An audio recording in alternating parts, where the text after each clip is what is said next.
My talk this morning, I'm just going to talk for 10 minutes just on some basics really for podcasting, and the idea of consistency being one of the most, in my opinion, one of the most important things as you start your podcast, as you grow, and as you sort of play the long game, if you like, as opposed to and steering clear of some quick wins and so on. So first of all, as Aladdin said, my name's Gary.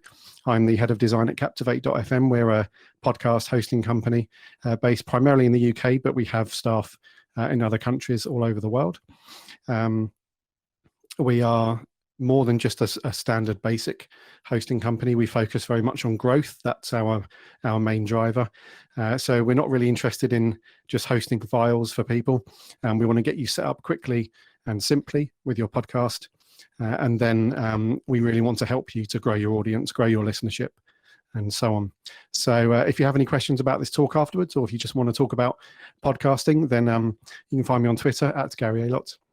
So just want to speak a couple of minutes on each of these subjects about listeners wanting consistency in the first place, ignoring most of the quick wins, consistency across all of the things to do with your podcast, setting up your containers for consistency, and a little bit of a counter argument around is consistency the right thing. So just fair warning, I will use the word consistency a lot through this talk. So first up, he's known worldwide, Arnie, the famous movie star. But before he was a movie star, he was a world-class bodybuilder, which I'm sure most of you will know. But there's a really famous quote that he coined early on in his life, which was, "There are no shortcuts. Everything is reps, reps, reps." And to me, that translates to putting in hard work to play the long game to yield results, rather than trying to cut corners and make shortcuts and so on. So I interpret this quote as consistency being very much the thing that yields better results rather than quick wins. So in terms of your listeners, and this is appropriate to brand new podcasts and even podcasts that have been going for many years, there are a few things that listeners really want from a podcast and are important to them. So obviously a great listening experience, that's the main thing. Yep, they want that. They want to be informed, or they want to be entertained. They want to be they don't want to be bored. You know, if they're listening to a podcast for an hour, they want one or the other or both. Some people want to be included in something and want the sense of inclusion. So depending on what type of podcast it is, you regularly get a very large community that builds around the podcast.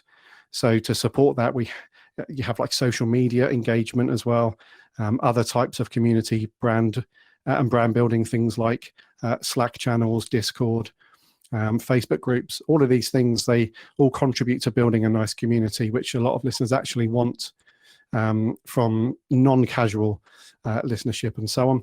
And also it's a good outlet for when you're listening to a podcast, you just want the day to go smoother or quicker. So listening to a podcast can be a nice distraction, whether you're commuting to and from work, or you're at the gym, or you're just relaxing. So these are the things that are really important to the majority of users, I would say. But in order to achieve those things, the things that underpin that, I would say consistency is the most important thing, because that creates trust and dependability. And without that, your long-term listeners will be less likely to come back and continue to listen and support your show, especially as you get into things like monetization and ad revenue and things like that. You want to create a sense of trust within your listenership and community. The only way you can do that is to be consistent with your content delivery and so on.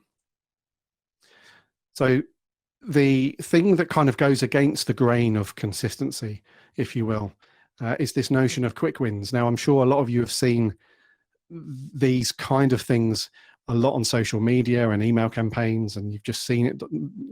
A lot of people that have been podcasting that want to get into teaching and advising on other podcasts, if they're not doing it in the right way, they normally just market it as a bunch of quick wins. So you've probably seen these a lot. So get X number of listeners by reducing your runtime. A lot of people will say your podcast is too long. If you reduce it, you'll get a bunch more listeners. Why don't you put your podcast on YouTube? That's a good one. Or changing your publish date, or increasing the bit rate and so on. These are all, they sound really good to new podcasters or inexperienced podcasters. But in actual fact, what happens is if you're implementing quick wins all the time, then that creates inconsistency. So your users can't really settle into sort of regularity with your show. So in terms of, there are some good quick wins, especially around the technical side of things. So if you have listener feedback, or if you've gone to somebody for advice and they are commenting on how your podcast sounds, so if you need to tidy up your audio, or you need to look at your EQ or your mastering and so on, those can sometimes work really well. But generally speaking, the more broader marketing kind of quick wins, they don't really work for the longer game. And that's what I'm really interested in with podcasting, is getting away from these short-term wins and just being consistent. So that creates a period of inconsistency. But if you want to try something new, and I'll come onto this in a second in another slide, but trying something new, absolutely fine, as long as it's planned properly and then is reflected on afterwards. So I've known a few podcasters in the past that have implemented something, it didn't work. A day later, they've tried something new, and what it does, it creates spikes in your analytics. So as you look across your weekly and monthly, potentially 6-month period where you're trying all these quick wins, you get a little spike in listeners, but then it sort of fades away, and it just doesn't really balance out, and then you're back to square one anyway. So consistentify all the things is a thing that I use quite frequently, and that is when we think about consistency with podcasting, a lot of people think it's just about regularly putting a show out, whether that's weekly or fortnightly, but it's more than that. It's around the format of your show and the delivery of your content, how long your episode runs for, how you communicate your show to your listeners, and your post-production work. All of that can benefit from being consistent as well. And if you look at feedback and reviews that you're getting, things like podchaser.com or Apple Podcasts, anywhere that you can leave reviews for podcasts, if you do those things consistently, you'll often find that people will vocalize that, and they will say, really appreciate wanting to sit down every week and listen to this podcast, or I really appreciate them consistently having good interviews, or so consistency runs more than just regularly putting a show out. And in order to try different things, you can set up what I call consistency containers, where if you want to tweak things and change things, you can do that, but you can keep them within a semi kind of structure, if you like. So if you want to experiment with a different publish time, that's cool, but you can keep it within the same day, so your listeners are not caught off the hop and they're wondering where the podcast is that day. So you're just changing the time, but the container is the day. Same with the duration. If you want to tweak a new format, say if your podcast is about news and interviews, you can maybe reduce the news bit, introduce an interview as a new part of the format, but try and keep the duration the same. That's still providing consistency. And there's other things around workflow and stuff with mastering and stuff. But I think the takeaway from this particular point is it's great to always tweak and try and improve things and change things, but you don't want to do that at the expense of your listeners in terms of a negative experience. And a bit of a counter argument just to finish up. This is a great quote by Oscar Wilde: "Consistency is the hallmark of the unimaginative." And basically what this is saying is, if you're locked into consistency, then you're not being creative and stuff like that. So I feel like there is an argument to say that, yes, you should be trying new things and being creative, and you shouldn't be locked down, because there are certain things as your journey progresses with your podcast that you have to make changes anyway. So that could be if you've got a new host onto your show, or you've started to monetize and you started to use ads, so your duration changes and things like that might change. And just by human nature, we just want to change things anyway. There will be times when your show has to change to accommodate those things. But rather than look at that as a break to consistency, look at it as a reset. So you've done very well with consistency up to this point because you've got advertisers interested and sponsors and so on. Now it's a point to change that and now start a new reset of consistency and a new journey onwards. So that just creates, instead of creating a feeling of you're breaking something and you've had to change and now you have to do something else, think of it as a reset to your consistency. So I apologize, I did use the word consistency a lot, but yeah, I feel like it's the main driver for that stuff. So thank you very much. I think we might have a couple of minutes for questions, but if not, that's okay. But as I said, if you want to talk to me later on Twitter or anything like that, at Garry AYLOTT, that is my Twitter handle. شكرا جاري. شكرا جاري للنصائح وللنصيحة الرائعة. شكرا للنصيحة الرائعة، وأعتقد أنها نصيحة من خبير مخضرم، وهي موضوع الاستدامة. لا يوجد انتصار سريع، والأحد الأسرار التي يجب أن نستفيد منها جميعا وهو الاستمرار والاستمرار والاستمرار والاستمرار. وهذا الشيء نشكرك عليه لهذه النصيحة وهذا السر. لدينا سؤال: هل مدة الحلقة تلعب دور في مزيد من التأثير؟ Yes.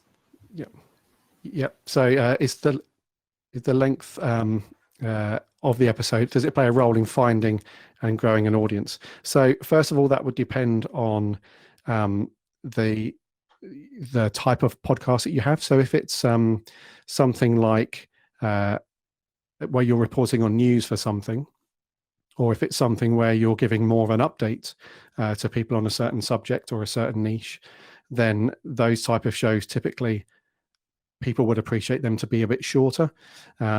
Whereas if you're having a more of an in-depth conversation with somebody, if it's an interview-based podcast, or if it's something that's based more around wellness or business best practice or something like that, where you're more in-depth with your advice or your interview structure and so on, then they can obviously be longer. So I think it just depends on the type of content for your podcast. Newsy stuff, updating people, try and keep it quite short. More long form content like interviews and in-depth advice, then they can be a bit longer because people want that extra information. So I think it just depends on your content. في حال كان البودكاست لديه نوع من انواع الستوري تيلينج، يعني كل اسبوع لديها حكايه جديده، ستوري تيلينج، تجارب من علامه التجاريه. ما هي مده البودكاست الافضل؟ يعني ما هي المده الافضل لهذا النوع من البودكاست؟ Okay, so if it's a storytelling thing, then there's two things really to bear in mind with that. The first one is you can often get a feeling for your own content as you're doing it, especially if you've been podcasting for a while. You can often get a feeling for, once you get to the end of your runtime, let's say, for example, if your show is an hour, once you get to the end of that hour's time, you can normally start to feel whether your content is drying up or not, and you can start to feel whether you feel like you've spoken for too long. You've got like a natural instinct, or try and get that natural instinct, and then you can adjust it. So normally when I finish podcasting with a host, 9 times out of 10 we will say something like, that went on too long, we spoke for too long about that thing, or that went on. So try and get an internal feeling for it. And secondly, don't be afraid to ask your listeners. Don't be afraid to ask them. That's probably the thing that people shy away from a lot. They rely on just looking at numbers on a screen with analytics, but engage with your listeners and ask them. Just say, how do you feel the show is going? Do you want it to be shorter? Are you happy with it? And engage it from there.